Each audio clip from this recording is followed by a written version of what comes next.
तो जैसा कि लास्ट एपिसोड में हमने देखा था कि यूशन ब्लड स्पिरिट फैमिली की ग्रैंड एल्डर्स के हाथों बुरी तरह से घायल हो चुका है, मगर तभी उसने इनहेरिटेंस रेल्म के ट्रेजर को एक्टिवेट कर लिया, जो कि उसके एंशिएंट ब्लड लाइन की सबसे आखिरी स्टेज होगी। फिर इसी ट्रेजर का यूज करते हुए यूशन ने ब्लड स्पिरिट फैमिली को पूरी तरह से डिस्ट्रॉय कर दिया। वहीं पर ब्लड प्रिंसेस उसे रोकने की कोशिश करती है, हालांकि यूशन उसे भी तगड़ी टक्कर देते हुए मास्टर वू को खत्म कर देता है। इस तरह से उसने रुआन की मौत का बदला ले लिया था और फिर एक लंबे अरसे के बाद वो अपनी मास्टर शुआंग से मिल पाया।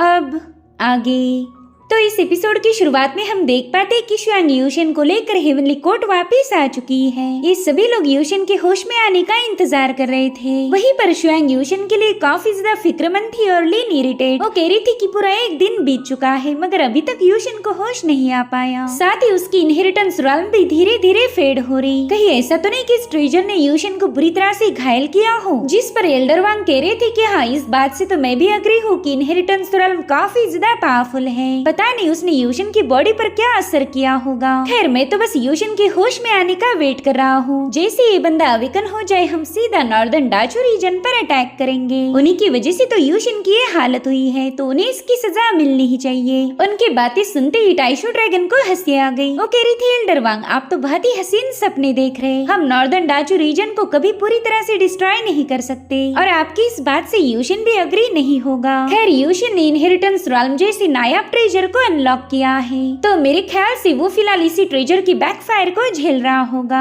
वो अवेकन होने के बाद भी उसे रेस्ट की जरूरत होगी। वहीं पर लॉर्ड जोंग ने देखा कि शुआंग यूशन के लिए काफी ज्यादा परेशान हो रही, तो वो अपने साथियों से कहने लगे कि क्यों ना इस बारे में हम बाहर जाके डिस्कस करें। मेरे ख्याल से हमने इन दोनों को अकेला छोड़ देना चाहिए। तो वो लोग भी लॉर्ड जोंग की बात सुनते ही वहाँ से निकल पड़े। उन्हें समझ आ चुका था कि वो शुआंग और यूशन की पर्सनल मोमेंट्स को डिस्टर्ब कर रहे। उतने में ही एल्डर वांग देखते कि लिन तो अभी भी वहीं पर खड़ी है, इसलिए वो लिन को जबरदस्ती अपने साथ वहाँ से बाहर ले जाने लगे। हालांकि लिन वहाँ से बिल्कुल भी जाना नहीं चाहती थी, तो एल्डर वांग कहते, बच्ची चलो आज मैं तुम्हें एक ड्रिंक पिलाता हूँ। मगर लिन तो बस इमोशनल होकर यूशन को देखी जा रही थी, मानो उसकी जान ही यूशन में अटक गई हो। अब उन लोगों के वहाँ से जाने के बाद शुआंग इमोशनल होकर यूशन से कहने लगी कि आज के बाद हम कभी एक दूसरे से अलग नहीं होंगे। मैं अपनी पूरी जिंदगी तुम्हारे साथ बिताना चाहती हूँ। और उतने में ही हम देख पाते कि यूशन के माथे पर इनहेरिटेंस रेल्म का जो मार्क था वो अपने आप गायब हो चुका है, जिसके चलते यूशन को थोड़ी ही देर में होश आ गया। शुआंग तो उसे अवेकन होता हुआ देखकर काफी ज्यादा खुश हो गई। वहीं पर यूशन उसे अपने इतने करीब देखकर काफी ज्यादा हैरान होकर उठ जाता है। वो कह रहा था, मास्टर आप वापिस आ गई। उसने इमोशनल होकर जल्दी से शुआंग को अपने गले लगा लिया। उसे बता रहा था कि आपके जाने के बाद मेरा एक दिन भी सुकून से नहीं गुजरा। मैंने हर पल आपको याद किया है। पूरे डाचू रीजन में एक भी शहर, एक भी गली ऐसी नहीं थी जहाँ पर मैंने आपको ढूंढा ना हो।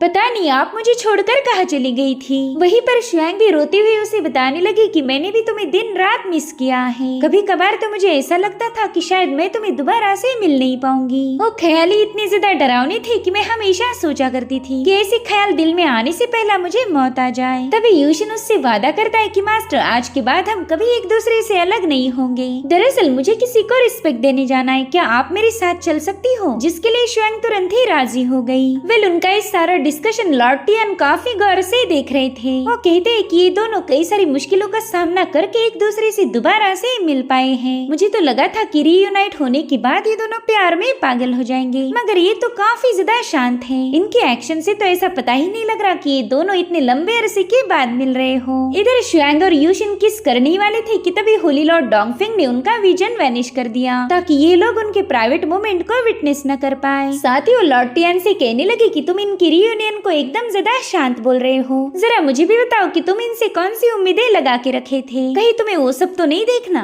जिस पर लॉर्ड टियान शर्माते हुए कहने लगे कि अरे नहीं लॉर्ड, आपने मुझे गलत समझ लिया। मुझे भला उनकी प्राइवेट लाइफ से क्या लेना देना। मैं तो बस उस हेवनली सोर्ड की वजह से परेशान हूँ, जिसने इतने लंबे अरसे तक शुआंग की बॉडी को पजेस करके यूशन को खत्म करने की कोशिशें की। मुझे तो कभी लगा ही नहीं था कि वो सोर्ड शुआंग को कभी यूशन से मिलने देगी। जिस पर होली लॉर्ड डोंगफिंग बताती है कि उस सोर्ड ने शुआंग की सारी मेमोरीज को इरेज कर दिया। शुआंग को तो अब ये भी याद नहीं होगा कि उसने यूशिन पर अटैक किया था। वहीं पर लॉर्ड टियान तो ये सब सुनकर काफी ज्यादा कंफ्यूज हो गए। वो कह रही थी कि पहला तो वो सोड यूशिन को जान से मारना चाहती थी और आज वो यूशिन के इतने करीब होकर भी उस पर कोई एक्शन नहीं ले रही। आखिर उस हेवनली सोड का मकसद क्या हो सकता है? अब इसका जवाब तो होली लॉर्ड डोंगफेंग के भी पास नहीं था। वो लॉर्ड टियान से कह रही थी कि इस डाचू वर्ल्ड के हजारों सीक्रेट्स हैं जिन्हें हम कभी भी अनफोल्ड नहीं कर पाएंगे। अब ये सीन यहीं पर कट हो के हमें सदर्न डाचू रीजन की समनिंग सिटी दिखाई गई, जो कि पूरी तरह से बर्फ में घिरी हुई है और इसी सिटी में यूशिन शुआंग को लेकर पहुंच चुका था। वो दोनों एक लंबा सफर तय करके एक ग्रेव के पास आकर रुक गए थे। वह ये ग्रेव रुआन की थी, इसी जगह पर उसे दफनाया गया। तो यूशिन शुआंग का हाथ छोड़कर उस ग्रेव के पास जाकर बैठ गया। इस पल में उसे रुआन की काफी ज्यादा याद आ रही थी। उसने मरने से पहले यूशिन से कहा था कि मैं अपनी पूरी जिंदगी तो आपके साथ बिता नहीं पाई, लेकिन अगर आप मुझे अपनी यादों में भी जिंदा रखो तो मेरे लिए काफी होगा। प्लीज ये बात याद रखना कि मेरा नाम रुआन है और मैंने अपने पूरे दिल से आपसे प्यार किया था। उन पलों को याद करने के बाद यूशिन काफी ज्यादा इमोशनल हो गया। वो उससे वादा करता है कि रुआन मैं कभी तुम्हें नहीं भूलूंगा, जब तक मैं जिंदा हूँ तुम हमेशा मेरी यादों में जिंदा रहोगी। वहीं पर शुआंग भी इमोशनल होकर यूशिन का हाथ थाम लेती है। वो बस यूशिन को थोड़ा सा दिलासा देना चाहती थी और उतने में ही रुआन के फादर एल्डर लियू वहाँ पर पहुँच गए।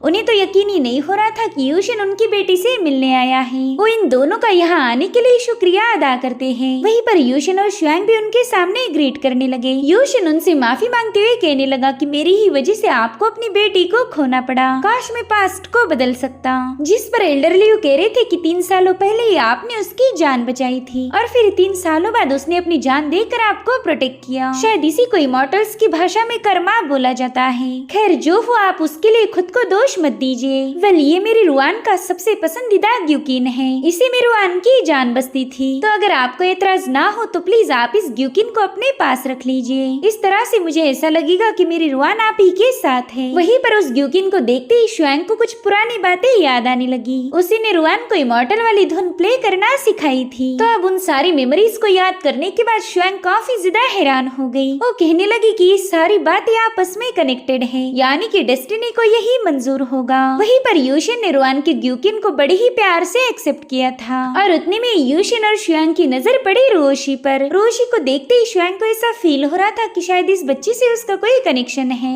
वहीं पर यूशिन रोशी के सामने अपना हाथ आगे बढ़ाते हुए कहने लगा कि मैं चाहता हूँ तुम मेरे साथ चलो। पिछले 3 साल हम दोनों ने एक साथ बिताए हैं, तो मुझे लगता है कि आगे की जर्नी में भी तुमने मेरा साथ देना चाहिए। जो सुनते ही रोशी सीधा जाकर यूशिन के गले लग गई। वो उसे रोते हुए बताने लगी कि बड़े भाई मुझे आपकी काफी ज्यादा फिक्र हो रही थी, अच्छा हुआ आप महफूज हो। अभी तीनों भी समनिंग सिटी से सीधा शेनयुआन रीजन में पहुंच चुके थे। वहाँ के एक दरख्त में बड़ा ही प्यारा सा घर बना हुआ था, जो देखकर रोशी काफी ज्यादा खुश हो गई। वो इन दोनों को बताती है कि मुझे ये जगह बहुत पसंद आई। साथ ही यूशिन भी शुआंग को इंसिस्ट करता है कि उन्होंने आज रात ही पर रेस्ट करनी चाहिए। अगले दिन वो लोग हेवनली कोर्ट के लिए रवाना हो सकते, जिसके लिए शुआंग भी तुरंत ही राजी हो गई। अभी तीनों लोग उस घर में एंटर करते हैं, जहाँ पर एक कपल की पेंटिंग लगाई हुई थी। उसे देखते ही यूशिन समझ जाता है कि ये तो चेन एम्परर है, वही एम्परर जिसने डाचू रीजन के तीनों सेक्ट को एस्टेब्लिश किया था। तभी शुआंग कहती है कि चेन एम्परर की वाइफ का नाम यानफेई था। मेरे ख्याल से ये एम्परर उनकी वाइफ का पुराना घर होगा।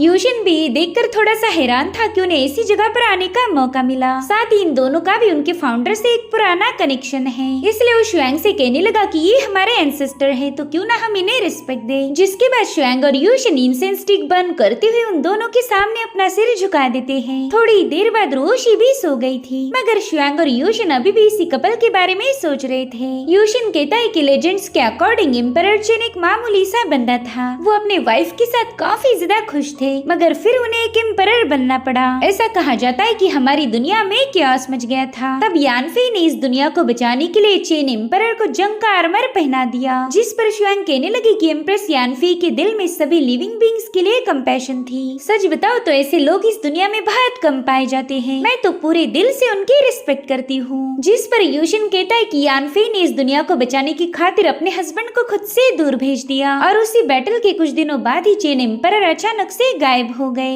यानफेई ने दुनिया को तो बचा लिया, मगर वो मोहब्बत में हार चुकी थी। मुझे तो कभी कभार ऐसा लगता है कि यानफेई को अपने उस डिसीजन पर अफसोस होता होगा। भला वो दुनिया ही क्या जिसमें हम अपने प्यार के साथ ना रह पाए। जिस पर शुआंग कहने लगी लगे कि मोहब्बत का मतलब ये नहीं कि हमने मरते दम तक साथ रहना चाहिए, बल्कि हमारे प्यार के साथ बिताया एक लम्हा भी सदियों से कम नहीं होता। और उतने में उन्हें यानफी की आवाज आने लगी। वो कह रही थी, हाँ बिल्कुल, तुम एकदम सही बोल रही हो। ये दोनों तो यानफी को वहाँ देखकर काफी ज्यादा हैरान हो गए। वहीं पर यानफी अपने हस्बैंड की पेंटिंग को प्यार से छूते हुए बताने लगी कि उनके पास क्यास को मिटाने की ताकत थी, वो इस दुनिया को ब्लेस कर सकते थे। तो अगर मैं बस अपनी पर्सनल अटैचमेंट के बारे में सोचती रहती तो शायद ये दुनिया तबाह हो जाती। प्यार में अंधा होना ठीक है, लेकिन खुदगर्ज होना ना, ये मुझे पसंद नहीं। तो इसीलिए मैंने अपने दिल पर पत्थर रखकर उन्हें इस दुनिया को बचाने के लिए भेज दिया। और सच बताओ तो मुझे अपने इस फैसले पर कभी अफसोस नहीं हुआ। हम दोनों के कनेक्शन से ज्यादा जरूरी इस दुनिया को बचाना था, तो मैंने वही किया जो सही था। उनकी बातें सुनकर यूशिन उनके सामने अपना सिर झुकाते हुए कहने लगा कि आपके इस डिसीजन की मैं तहे दिल से रिस्पेक्ट करता हूँ। साथ ही यानफी ने शुआंग को एक जेड स्लिप गिफ्ट की। वो कह रही थी कि तुम मुझे मेरी ही याद दिलाती हो, इसीलिए मेरे इस छोटे से तोहफे को एक्सेप्ट करो। जिसके बाद यानफी की स्पिरिट दोबारा से अपने पेंटिंग में वापस चली गई। अब थोड़ी देर बाद शुआंग की नींद खुल जाती है। उसे तो समझ नहीं आ रहा था कि एंसेस्टर यानफी अचानक से गायब कैसे हो गई।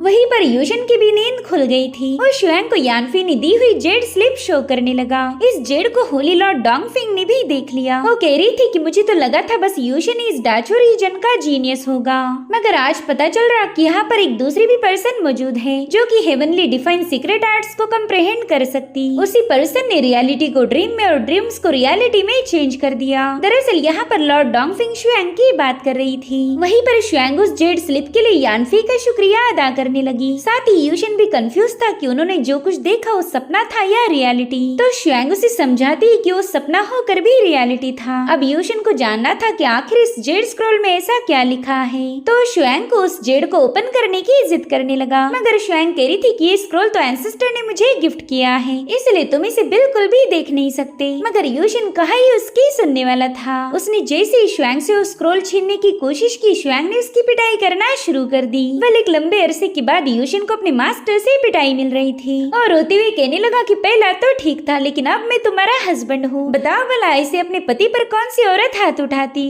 जिस पर शुआंग कहती कि ऐसे पति के साथ रहने से अच्छा तो मैं विधवा हो जाऊं। और फिर उसने यूशन की दोबारा से धुलाई करना स्टार्ट कर दी। यूशन के जोर जोर से रोने और चिल्लाने की वजह से रोशी की भी नींद खुल गई। वो बेचारी तो यूशन को इतनी बुरी तरह से पीटता हुआ देखकर अपनी आंखें ही बंद कर लेती है। अब शुआंग से ढेर सारी मार खाने के बाद यूशन ने कल्टीवेट करना शुरू कर दिया।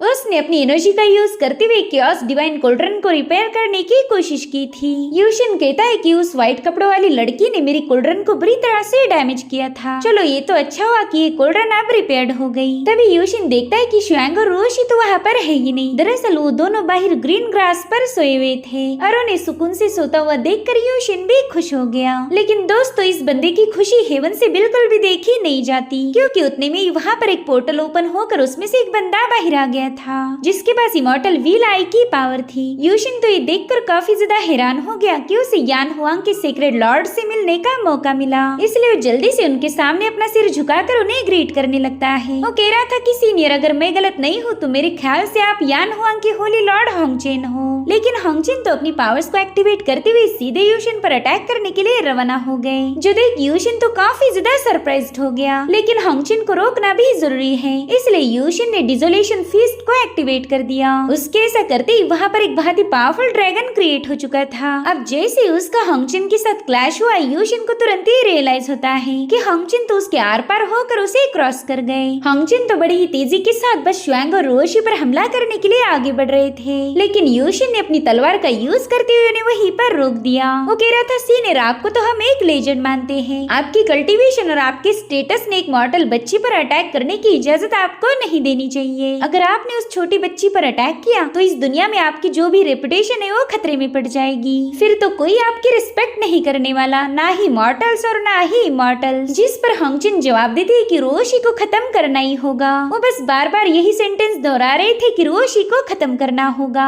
यहाँ पर यूशन को अपनी कुछ पास्ट के विजन्स भी याद आने लगे, जहाँ पर होंगचेन ने उसे बताया था कि हमें रोशी को खत्म करना होगा। यूशन को तो समझ नहीं आ रहा था कि आखिर होंगचेन इस छोटी बच्ची को मारना क्यों चाहते हैं। बेचारी रोशी तो बस एक मामूली सी मॉडल है। और उतने में हंगचन ने यूशन की सोड को अपनी तरफ पुल करते हुए उसे सीधा नीचे पटक दिया। यूशन तो हंगचन की इस एक ही अटैक में बुरी तरह से घायल हो गया था और तभी वो देखता है कि हंगचन शुआंग के एकदम करीब पहुंच चुका है, इसलिए वो शुआंग को नींद से जगाने के लिए जोर से आवाजें देने लगा, मगर शुआंग को उसकी आवाज सुनाई नहीं दे रही थी, जिससे यूशन समझ गया कि यहाँ पर कुछ तो गड़बड़ है। यहाँ पर इतना शोर होने के बावजूद भी शुआंग और रोशी की नींद नहीं खुली थी और ना ही ये दोनों किसी भी तरह का रिस्पॉन्स कर रहे। ये जरूर से सीनियर हंगचन के 6 व्हील इमॉर्टल आई का इल्यूजन होगा। उन्होंने मेरे यहाँ आने से पहले ही मास्टर को उस इल्यूजन में ट्रैप कर दिया। वही दूसरी तरफ होली लॉर्ड हंगचन अपनी सोड को समन करते हुए सीधा रोशी की तरफ आगे बढ़ने लगे। वो अभी भी यही बोल रहे थे कि रोशी को खत्म करना ही होगा, जो देखकर यूशन भी जैसे तैसे उठने लगा। वो कह रहा था कि मेरे होते हुए आप रोशी को कोई नुकसान नहीं पहुंचा सकते। जिसके बाद यूशन ने अपने डीमन पाथ को ओपन कर दिया, जिसके ओपन होते ही यूशन का लुक पूरी तरह से बदल गया। साथ ही उसकी बॉडी से बहुत ही स्ट्रॉन्ग डिमोनिक ऑरा रिलीज हो रही थी।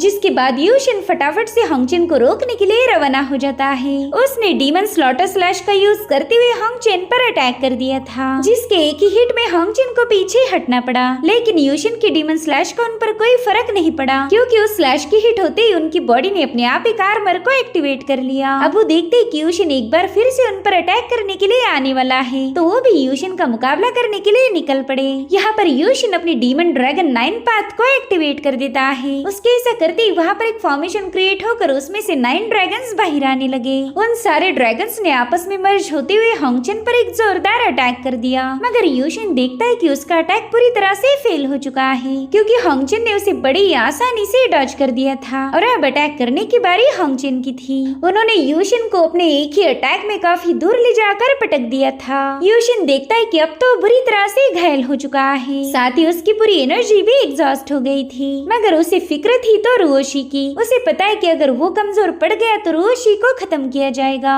और फिर यूशन की नजर पड़ी हंगचन पर, जिन्होंने यूशन को रोकने के लिए 10,000 सोड फॉर्मेशन को एक्टिवेट किया था। जिसके बाद लॉर्ड हंगचन अपनी सभी तलवारों को यूशन की तरफ डायरेक्ट कर देते हैं। यूशन को पता था कि अगर ये तलवारें उस पर हिट हो गई तो बुरी तरह से इंजर्ड हो जाएगा, फिर वो रोशी को प्रोटेक्ट नहीं कर सकता। इसलिए अब यूशन ने इस मूव को डिफेंड करने के लिए स्टारफॉल डार्क टॉर्टोइज को एक्टिवेट कर दिया, जिसके चलते वहाँ पर एक फॉर्मेशन एक्टिवेट होकर उसमें से एक टॉर्टोइज बाहर आ जाता है। वो अपनी एनर्जी वेव का यूज करते हुए हंगचन के अटैक को रोकने की पूरी कोशिश कर रहा था, लेकिन वो टॉर्टोइज एक एंशिएंट होली लॉर्ड का मुकाबला नहीं कर पाया, जिसके चलते वहाँ पर एक जोरदार ब्लास्ट होकर वो टॉर्टोइज डिस्ट्रॉय हो जाता है। और इसी के चलते यूशन बुरी तरह से घायल होकर नीचे पटक गया। वो लॉर्ड हंगचन से कह रहा था कि हम दोनों की कल्टीवेशन में जमीन आसमान का फर्क है। काश मैं आपको रोक पाता, लेकिन शायद अभी पॉसिबल नहीं। हम देख पाते कि यूशन पूरी तरह से बेजान हो चुका है। 2 दिनों पहले हुई जंग में वो बुरी तरह से इंजर्ड हो गया था और उससे जैसे तैसे रिकवर करते ही उसे हंगचन का मुकाबला करना पड़ा।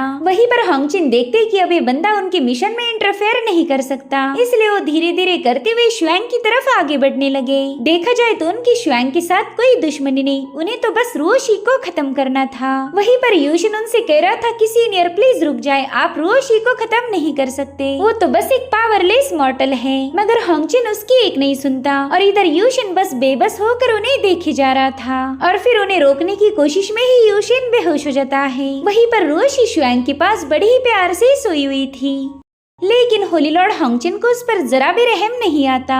अब वो अपनी सोड को रेज करते हुए उस पर अटैक करने वाले थे कि तभी शुआंग को होश आ गया। दरअसल उसकी बॉडी को दोबारा से उसी हेवनली सोड ने कंट्रोल किया था, जिसके चलते शुआंग ने समय रहते हुए हंगचन के अटैक को काउंटर कर लिया। साथ ही हम देख पाते कि यहाँ पर शुआंग भी अपनी बॉडी पर दोबारा से कंट्रोल हासिल करने के लिए स्ट्रगल कर रही है, मगर हेवनली सोड उसे पूरी तरह से डोमिनेट करने लगी। वहीं पर होली लॉर्ड हंगचन भी उस बंदी को देखकर काफी ज्यादा शॉक हो गए। उस बंदी ने गुस्से में आकर अपनी एनर्जी का यूज करते हुए हंगचन को काफी दूर पुश कर दिया। इसलिए अब हंगचन भी अपनी पावर्स को एक्टिवेट करते हुए इसका मुकाबला करने के लिए तैयार हो गए। वो उससे कहते हैं कि मैं तो तुम्हारा ही इंतजार कर रहा था, अच्छा हुआ कि तुम खुद होकर मेरे सामने चली आई। जिस पर वो बंदी अपनी डोमिनेटिंग आवाज में लॉर्ड हंगचन को बता देती है कि तुम रोशी को मार नहीं सकते, उसे खत्म करने से पहले तुम्हें मेरा मुकाबला करना होगा। और इसी के साथ एपिसोड यहीं पर एंड हो जाता है। Thank you so much for watching, bye bye, take care.